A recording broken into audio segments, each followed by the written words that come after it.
Hi, I'm going to show you about my Google MyMaps project that I used with my students to teach them about ancient Greece. I have a group of 28 students that include ESOL and special education students. They're very lively, curious, and creative. They like to help each other and they like to work at their own pace.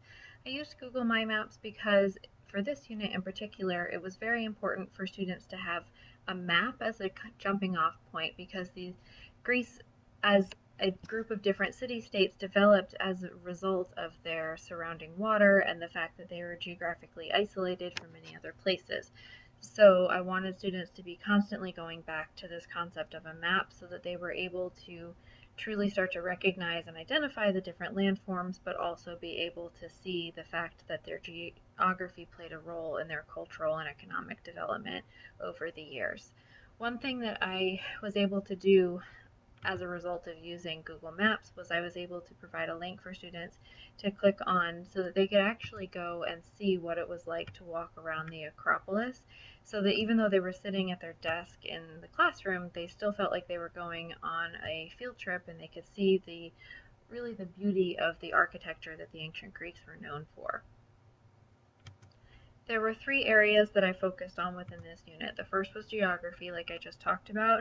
So students were clicking on all of these different pins that were teaching them about the location of the place, showing them a picture.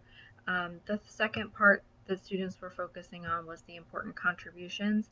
So students were clicking on the different people. They could see a picture, read a very short biography about each important person, and then at the end of all of the people that they were reading about, they could take a quiz about the role that each different person played in Greek history.